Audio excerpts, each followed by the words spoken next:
Coba kamu keluar rumah sekarang, jalan kaki menyusuri gang, jalanan perumahan, atau perkampungan di sekitar tempat tinggalmu. Saya yakin, nggak butuh waktu sampai 5 menit buat kamu menemukan setidaknya satu depot air minum isi ulang.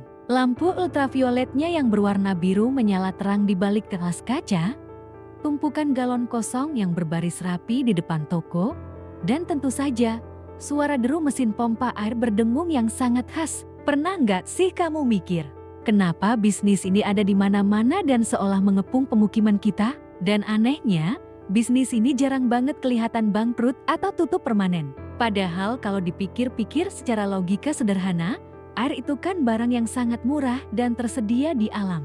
Margin keuntungannya dari mana? Gimana cara mereka bertahan dari gempuran minimarket yang juga menjual air mineral bermerek dari perusahaan raksasa?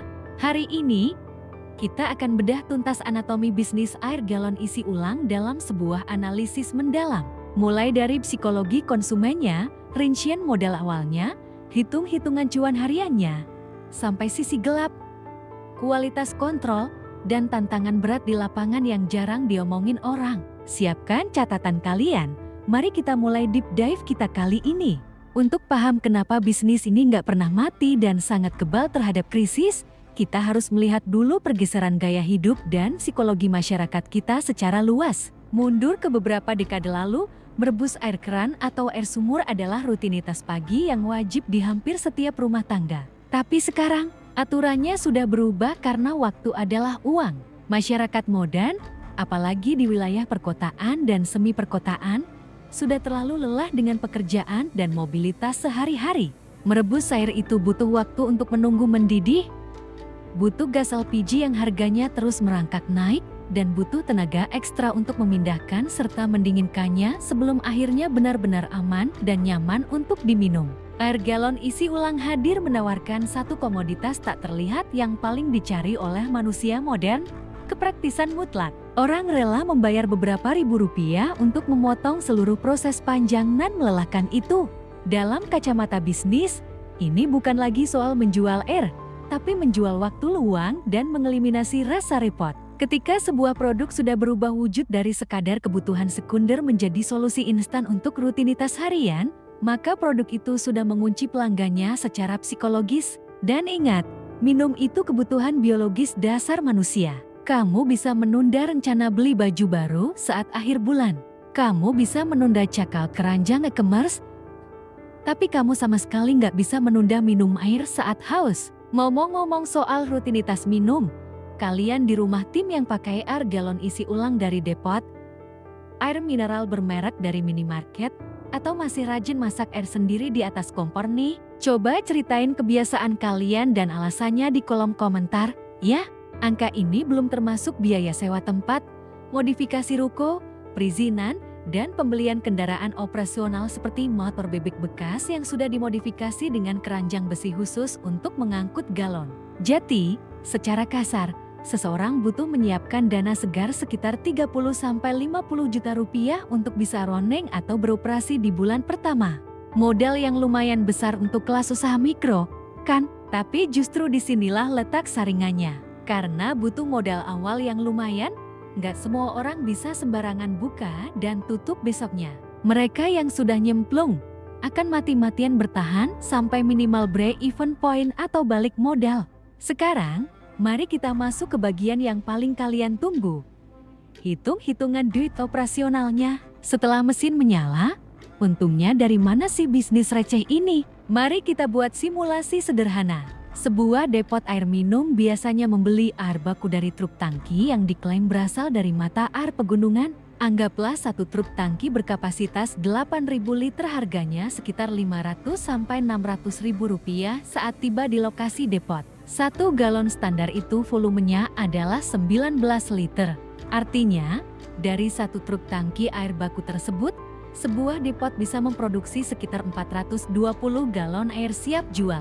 Kalau modal air baku 500.000 dibagi 420 galon, ketemulah angka modal air per galonnya, yaitu cuma di kisaran 1.100 sampai 1.200 prak saja. Tentu saja kita harus memasukkan variable cost atau biaya operasional lainnya. Ditambah biaya tutup galon baru, tisu basah pembersih galon, dan beban listrik untuk menyalakan mesin pompa serta sinar UV seharian. Total harga pokok penjualan atau HPP per galon rata-rata hanya berkisar di angka Rp1.500 sampai Rp2.000.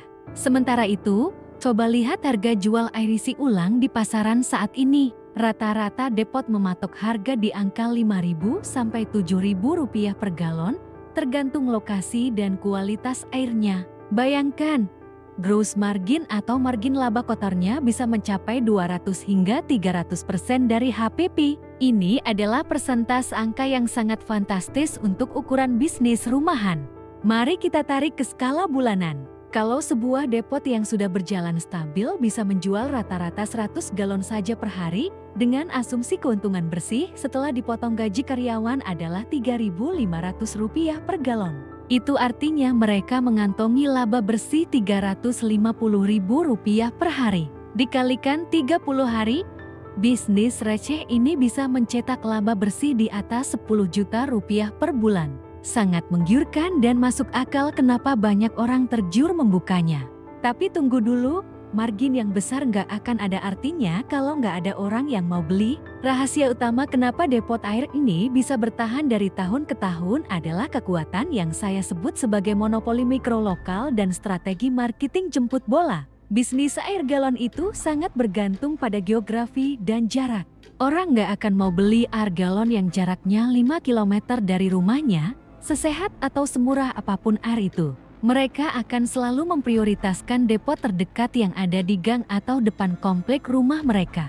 Ketika sebuah depot sudah menancapkan kakinya di satu RT atau RW, menyebarkan stiker nomor telepon di pintu-pintu rumah warga, dan pelayanannya bagus, mereka otomatis menguasai pangsa pasar mikro di wilayah tersebut secara absolut. Stiker kecil bertuliskan terima pesan antar air galon yang menempel di kulkas atau kaca jendela rumah warga itu adalah senjata marketing paling mematikan di bisnis ini.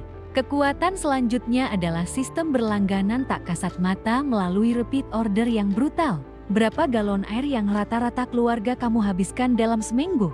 Rata-rata satu keluarga dengan 2 anak butuh sekitar 3-4 galon seminggu untuk minum dan terkadang dipakai memasak nasi atau sayur. Ini menciptakan sebuah siklus arus kas atau cash flow yang sangat stabil dan bisa diprediksi. Bulan ini pelanggan butuh minum, bulan depan mereka juga dipastikan tetap butuh minum.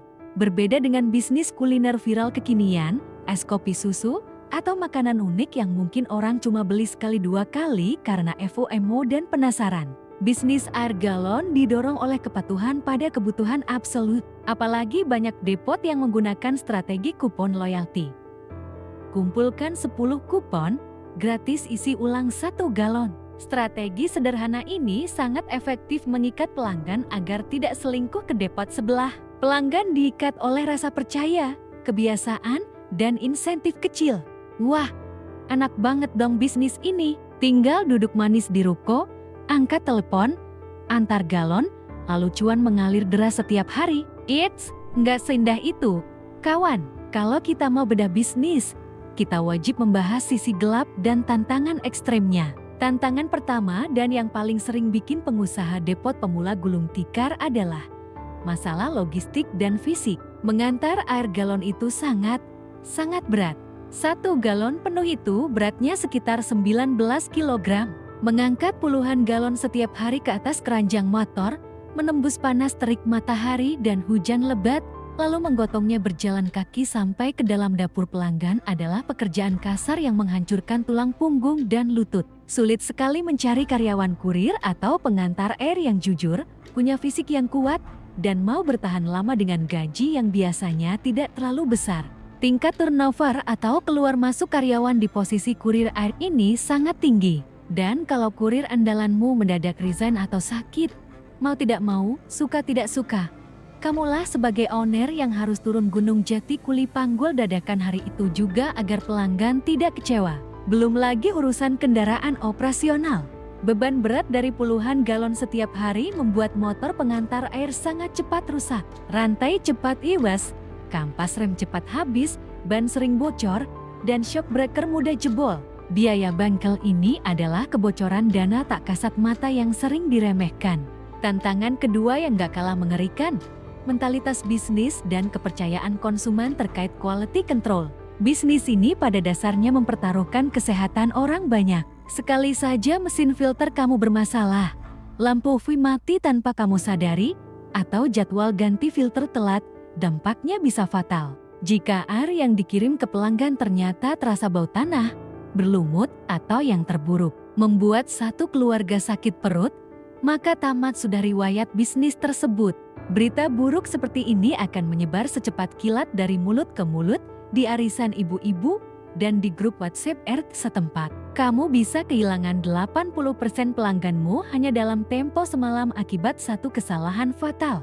Oleh karena itu, pemeliharaan tabung filter, jadwal pergantian pasir silika, karbon aktif, housing filter, dan membran roh harus dilakukan secara disiplin. Selain itu, ada juga kewajiban untuk melakukan uji laboratorium berkala ke Dinas Kesehatan setempat untuk mendapatkan sertifikat layak minum. Semua ini adalah biaya perawatan tersembunyi yang gak murah dan butuh ketelitian ekstra dari sang pemilik. Lalu, di tengah ketatnya persaingan, bagaimana dengan masa depan bisnis ini? Belakangan ini, kita melihat munculnya berbagai ancaman baru. Pertama, gempuran merek air minum dalam kemasan raksasa yang mulai memasarkan produk galon sekali pakai dengan klaim lebih higienis dan bebas BPA. Apakah ini membunuh depot isi ulang? Ternyata tidak sepenuhnya. Harga galon sekali pakai atau air mineral bermerek tetap jauh di atas harga isi ulang. Selisih harga belasan ribu rupiah per galon ini sangat berarti bagi kelompok masyarakat kelas menengah ke bawah yang jumlahnya adalah mayoritas di Indonesia. Selama daya beli masyarakat masih sangat sensitif terhadap harga, depot isi ulang akan selalu punya tempat yang solid.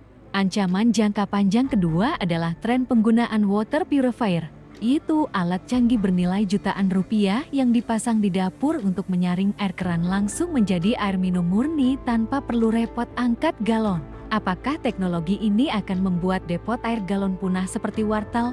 Jawabannya, untuk konteks infrastruktur di Indonesia, ancaman itu masih berjarak puluhan tahun lamanya. Mesin water purifier membutuhkan investasi awal yang sangat mahal, biaya perawatan atau pergantian filter berkala yang juga tinggi, dan yang paling krusial, kualitas sumber air keran dari PAM atau air tanah di mayoritas kota di Indonesia masih sangat buruk dan tidak konsisten. Teknologi purifier rumahan akan sangat cepat rusak jika dipaksa menyaring air baku yang terlalu kotor. Jadi, untuk saat ini dan bertahun-tahun ke depan, menukar uang receh 6 atau 7 ribu rupiah demi mendapatkan 1 galon air bersih yang diantar langsung sampai ke dalam dapur, masih akan menjadi pilihan paling rasional, ekonomis, dan logis bagi mayoritas masyarakat kita. Kesimpulannya, di balik kesederhanaannya yang sering dipandang sebelah mata, usaha air galon isi ulang adalah contoh paling textbook dari sebuah bisnis fundamental yang solid. Ini adalah perpaduan antara margin tinggi, kebutuhan biologis manusia yang tak tergantikan, repeat order yang tak pernah putus, dan model bisnis hiperlokal yang sulit diinvasi oleh perusahaan raksasa nasional sekalipun. Selama manusia masih butuh minum, selama kepraktisan masih didewakan oleh masyarakat modern, dan selama kualitas infrastruktur air bersih dari pemerintah belum merata, maka mesin pompa air di pinggir jalan itu akan terus berdengung mencetak uang. Gimana menurut kalian, para penonton setia? Kalau kalian merasa bedah bisnis yang lumayan panjang ini bermanfaat, membuka wawasan baru, dan ngasih insight daging buat kalian, jangan lupa untuk klik tombol subscribe dan like videonya ya. Dukungan dari kalian semua sangat berarti supaya channel ini bisa terus berkembang dan kita bisa terus grow together membedah fenomena bisnis menarik lainnya di sekitar kita. Jangan lupa untuk terus belajar, amati peluang di sekitarmu, dan sampai jumpa di video analisis bisnis selanjutnya.